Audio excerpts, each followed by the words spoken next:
काले पहाड़ों के बीच बसे एक स्थापित राज्य में एक ऐसा राजकुमार रहता था जिसके महल की दीवारों के पीछे हर रात किसी के फुफकारने की आवाजें गूंजती थी। लोग कहते हैं कि उसने साधारण रानियों से नहीं बल्कि दो अमर नागिनों से विवाह किया है, जो दिन में सोने की तरह सुंदर स्त्रियां बन जाती थी, लेकिन जैसे ही सूर्य ढलता उनका शरीर धीरे धीरे बदलने लगता। आंखें जलते अंगारों की तरह चमक उठती, रीढ़ हड्डी सांप की तरह लहरने लगती और महल के फर्श पर घिसटने की रहस्यमयी आवाजें आने लगती, जिन आवाजों को सुनकर पहरेदार तक अपने बाले छोड़कर भाग जाते थे। पहली नागिन रानी नीले जहर जैसी ठंडी थी, जिसके बाल सांपों के गुच्छों की तरह हिलते थे और जिसकी मुस्कान किसी भी इंसान के दिल की धड़कन रोक सकती थी। कहा जाता था कि उसने सैकड़ों साल पहले एक पूरे गांव को नींद में डसकर पत्थर बना दिया था।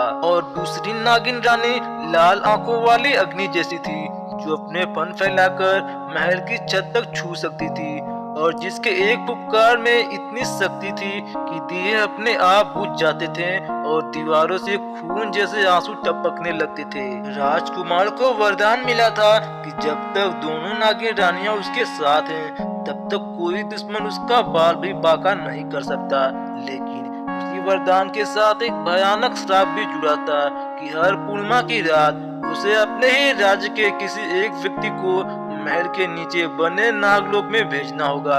जहां अंधेरे में हजारों आंखें खुलती हैं और जमीन सांस लेती हुई महसूस होती है, वरना दोनों रानियां अपना असली रूप पूरी दुनिया के सामने प्रकट कर देंगी और पूरा राज्य जहर में डूब जाएगा। धीरे धीरे राज्य में लोग गायब होने लगे, कभी कोई बच्चा, कभी कोई साधु और कभी कोई सैनिक। और हर पूर्णिमा के बाद महल के नीचे से ऐसी चीखें सुनाई देती मानो पत्थर भी दर्द से टूट रहा हो।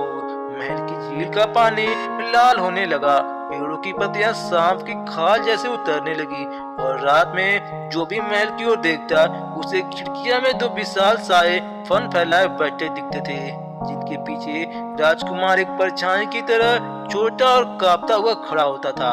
एक रात राजकुमार ने हिम्मत कर दोनों नागिन रानियों से पूछा कि आखिर वे उससे क्या चाहती हैं। तब दोनों ने एक साथ अपना फन फैलाया, पूरा दरबार जमीन में दरारों से भर गया और उन्होंने पुकारती हुई आवाज में बताया कि वे केवल राज्य नहीं चाहती बल्कि उसकी आत्मा चाहती हैं, क्योंकि सदियों पहले इसी राजवंश ने उन्हें जिंदा जला दिया था और अब वे प्रेम के मुखौटों में बदला पूरा कर रही हैं। धीरे धीरे उसके सपनों, उसकी यादों और उसके शरीर को नागलोक का हिस्सा बना रही हैं। अगली पूर्णिमा पर जब लोग हमेशा की तरह किसी और के गायब होने का इंतजार कर रहे थे, तब पहली बार महल के द्वार खुले और बाहर कोई और नहीं बल्कि खुद राजकुमार घिसटता हुआ निकला, जिसकी आंखें अब इंसानी नहीं रही थी और जिसकी जीभ दो हिस्सों में बच चुकी थी। उसके पीछे दो नागी रानियां सिंहासन पर बैठी मुस्कुरा रही थी और उसी पल पूरे राज्य को समझ आ गया कि अब राजकुमार नहीं बचा,